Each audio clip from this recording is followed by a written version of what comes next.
There may not be any real race cars on track, but NASCAR is out here breaking some of the most unexpected records you can imagine. We have a lot to discuss today.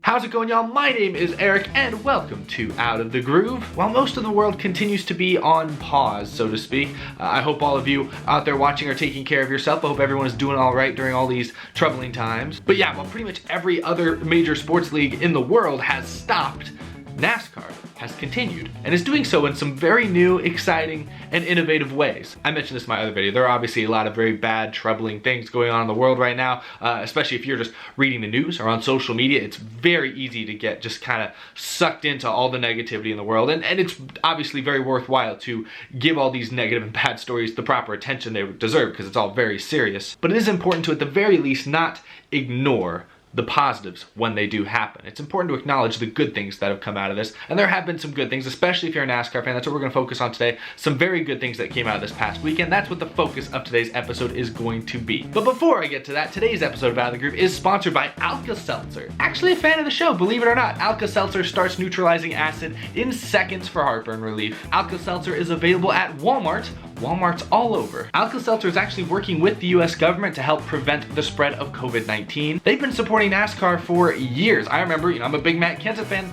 Matt Kenseth used to drive the Alka Seltzer car in the Busch Series. Won races in it. So I have a very close affinity for this sponsor in NASCAR. So it's really cool for Alka Seltzer to be sponsoring Out of the Groove, supporting what we're doing over here on YouTube. So big thank you to Alka Seltzer. It starts neutralizing acid within seconds for heartburn relief. Available at Walmart. Big thank you to them for sponsoring this episode of Out of the Groove. So today we are mostly talking about esports, and in fact we have some numbers to look at. But a quick recap for those of you who missed it. This past Sunday, NASCAR tried something brand new. NASCAR promoted a new series, the eNASCAR Pro Invitational iRacing Series. I think I'm finally getting the name right. It was broadcast live on Fox Sports 1 cable television this past Sunday afternoon. It featured 35 drivers, most of them coming from the Cup Series. Several Xfinity and Truck Series drivers also participated. The race was won in a dramatic final lap battle between Denny Hamlin and Dale Earnhardt Jr. Hamlin ultimately got the win, but most of the biggest and brightest stars NASCAR has to offer participated, many of them from their own living rooms, or in some cases their garage. Ty Majeski on his little laptop, we talked about that earlier this week. Anyway, a lot of stars in and around NASCAR participated in this race, and on social media, it seemed to be a huge success. I did my whole race review recap a couple days ago. If you missed that, go check it out. I thought it was a huge success. The engagement was amazing. The driver personalities came through more so than ever. It was really awesome. In a lot of ways, it looked like a traditional Sunday afternoon NASCAR on Fox broadcast, but it had a few extra little details, little nuggets, little just fun things sprinkled in to make it a really cool afternoon, a really cool thing to see on TV. Fan response seemed to be great. Jeff Gluck from The Athletic, does his very famous "Was it a good race?" poll on Twitter, the day after every single NASCAR Cup race, and the results for the iRacing Pro Invitational debut were staggering. Was Virtual Homestead a good race? 93% of you said yes, which put it fourth among all races polled since 2016, if you included it in the chart. Also, the poll had the highest number of votes ever, more than 27,000, thanks in part to a Dale Jr. retweet. That is staggering. Jeff Gluck, has 200,000 followers on Twitter. He's been doing this poll for years, for every single Cup race. The championship race every year, the Daytona 500 every year. He does this poll. And this iRacing race that was thrown together within a week had the most votes on his poll. Dale Jr. with his millions of followers obviously helped a little bit. But Jeff Gluck and his "Was It a Good Race?" poll is a pretty big brand in and itself. That's incredible. 27,000 votes. And 93% said yes. Now, I gave it a 90% on my Groovy gauge, which is pretty close to what I guess the fan response overall was like. I will explain this one final time. I really enjoyed watching the race this past weekend. I hope they do a few more of these, and it sounds like they are going to do one this weekend at Texas for sure, which I'll talk about in just a few moments. So I hope they do a few more of these, at least during this hiatus. But I said it the other day, and I'll say it again, I don't think I could watch a full 36 race schedule of just this. It would eventually wear off. The novelty would wear off. We'd find things to get frustrated by or to be annoyed by before too long. It wouldn't last a full season. It wouldn't be, you can't oversaturate it with this. But that being said, as an occasional, or especially in this case when there's nothing else going on, I'm more than welcome to see more of these races, but as an occasional one-off special event, this is fantastic. This is outstanding. So I mostly agree with that 93%. Was the race, great? I mean, no, it was pretty sloppy at times. The finish was outstanding. There was some very good racing in this thing. A lot of good mix-up strategies and everything. It was overall a fun race, but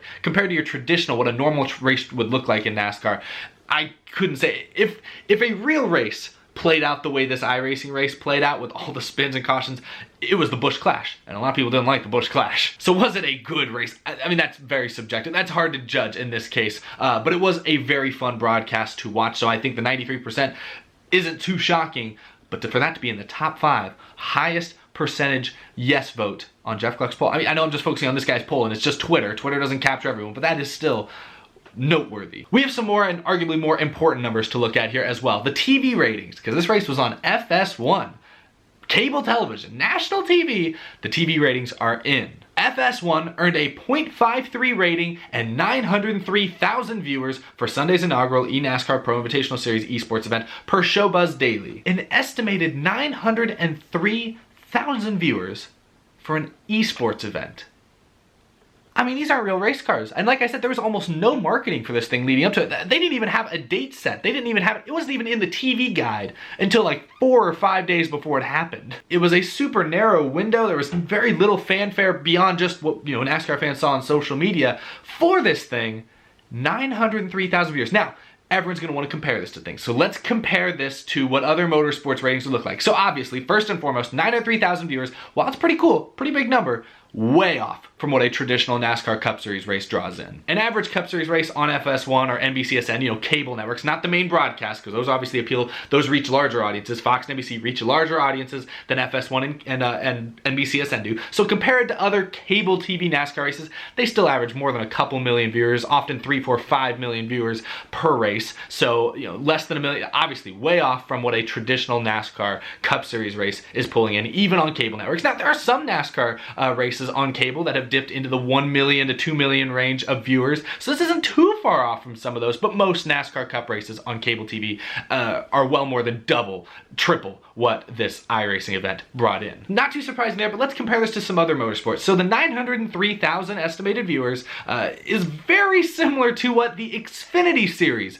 draws in on a week-to-week basis. And actually, if we look at just like mid-season, like the summer, even kind of the fall for the Xfinity Series, this series actually almost doubled a lot of those TV ratings. The Xfinity Series will still pull in 1 million or over 1 million viewers for a lot of the races at the beginning of the year, like Daytona and some of the races at the start of the year. They will pull in pretty good numbers usually, but once we get into like May, June, July, a lot of times their races are actually pulling in less viewers than this iRacing event pulled in. So that is noteworthy that the iRacing race here was comparable to the NASCAR Xfinity Series, the #2 series in America's biggest motorsport. Now let's talk about the trucks, because this rating, I know it's just one race and it is the first race, so maybe there's more hype behind this than there will be behind the coming esports races, but this race blew Truck Series ratings out of the water. Aside from a few specific races like Daytona at the beginning of the year, the NASCAR Gander Truck Series does not bring in close to 1 million TV viewers really ever. Most truck races, especially when we get into the middle portion of the season, are in the mid 6-figure range when it comes to viewership estimates. I'm talking 4, 5, 600,000 viewers, sometimes a little more, sometimes a little less,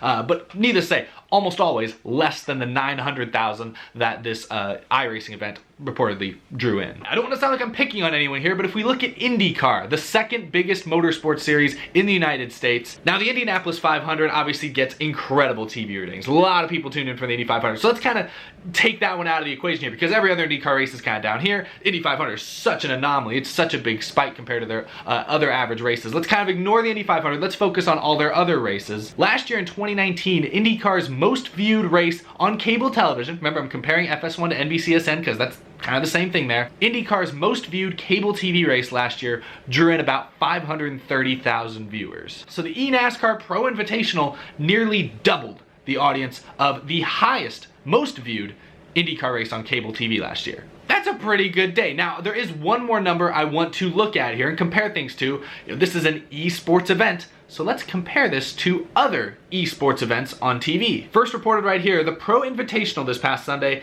is the highest rated esports TV program ever. Look at the top 10 esports broadcasts of 2019. I assume OW, that's probably Overwatch. I know Overwatch is a big deal. You look at their total viewers, 500,000, 400, 300,000, about half of what NASCAR brought in. The more important thing to note here, though, is look at the channels these are on. ABC, CBS, those are broadcast networks. Those automatically have much larger audiences than anything on cable TV, which is what this NASCAR race was on. So eNASCAR on cable television is beating all these other esports on broadcast television. I mean, I'll be honest, I don't really know how impressive that is, but I think it's impressive. I'm not super familiar with this side of the industry, with this whole world, but anytime you become first at anything, yes, it's TV ratings, yes, you could argue TV ratings are antiquated, and they are, but they still are a decent indicator of how popular something is. That graphic, that chart, that fact is impressive.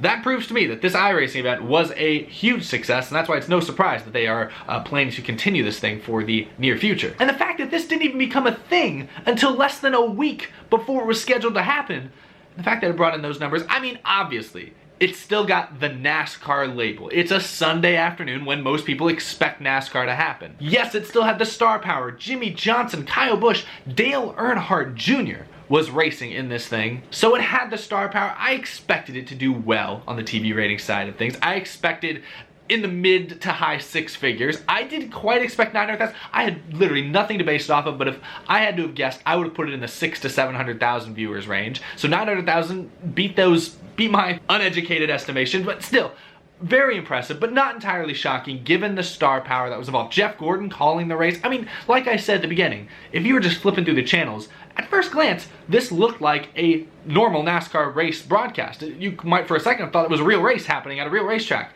Look a little closer, you see, you know, the glitches, you see the cars disappearing and lagging in the track there. You're like, oh, okay, hold on, this is a simulation. But at first glance, the average person probably didn't know. And again, because it was Sunday afternoon, because it was the same network as always, same booth, a lot of the same names that you're used to seeing on Sunday afternoon, it's not entirely shocking to see that this thing drew in comparable numbers to other motorsports events. Down from a normal cup race, not surprising, but up compared to a lot of other really impressive still. Really great job, and I harped on this a lot yesterday, a couple days ago, whatever my last video was, but everyone involved at Fox, all the sponsors that were involved, the drivers of course, and everyone around the drivers, the team owners, other drivers that were acting as like crew chiefs, everyone across social media, across the actual broadcast, played this thing absolutely perfectly. I'm really excited for this weekend's race at Texas, which is what I want to talk about next. I know I talk too fast sometimes, guys, I'm sorry. So the weird thing is very few details have been given about this upcoming weekend's race at Texas Motor Speedway.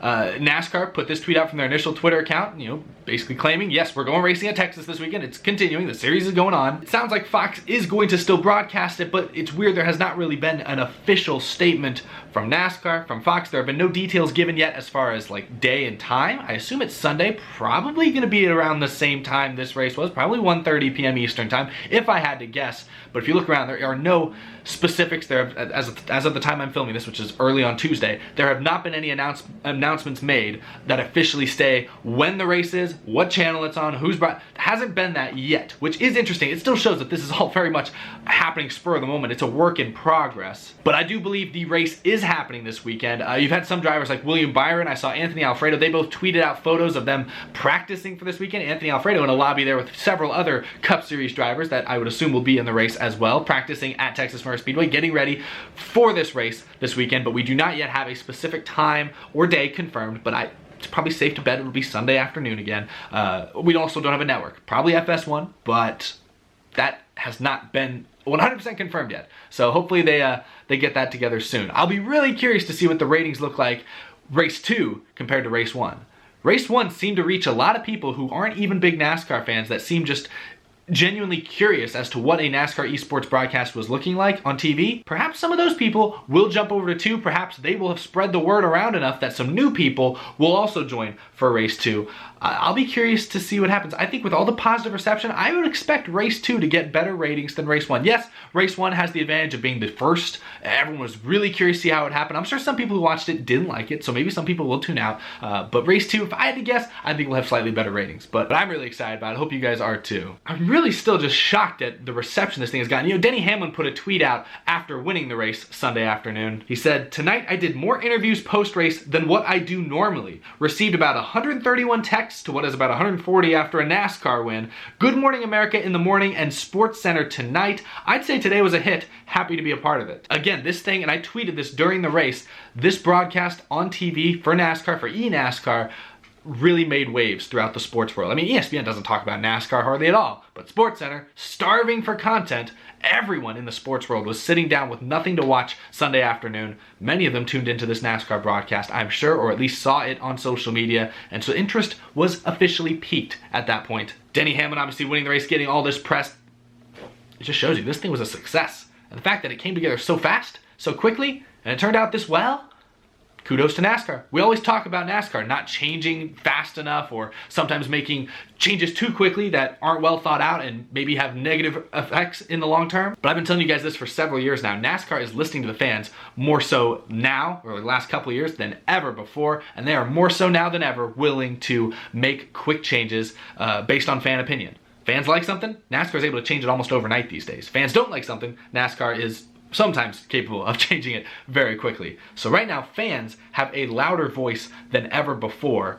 For better or for worse, remains to be seen. We'll see what happens when we actually go back to real racing and what changes are actually being made. I mean, you know, it's a double-edged sword. But this is what you get when you have a sanctioning body that is active and that is listening to the fans, that is younger now than it was even just 3 or 4 years ago. A lot of younger people now working in NASCAR than ever before. I know. This is what can happen. You can have huge successful moments like this one. So credit to everyone at NASCAR, iRacing, Fox, the drivers, and everyone associated with the drivers who helped put this thing together. This was a huge success for NASCAR, and I hope it continues to be such this weekend at Texas. That's why I'm wearing the Texas Motor Speedway hat. Can't be there in person, but I will be there digitally, virtually, as I'm sure many of you will as well. But that's all I've got for this episode. Thank you all a ton for watching. Follow me on Twitter, follow me on Instagram, subscribe if you're new. We talk about NASCAR every week, even during this hiatus. That will not stop. Big thank you to my Patreon supporters. Couldn't do this show without the support I get from each and every single one of you over there on Patreon. Once this hiatus ends, I will be going back out on the road, hitting up some more racetracks, covering them the way I do. So if you want to support me, check out that top Patreon link down in the description. I greatly, greatly appreciate it. Exciting stuff. Really cool that NASCAR is continuing to be a positive thing in this swirling, kind of gloomy environment that we are all unfortunately in the middle of. But stay safe out there, everyone. Better things are coming. I'm sure of it. It's just gonna take some time to get there. But thank you all for watching. Hope you enjoyed this episode, and I will see you again very, very soon. Bye-bye, everyone.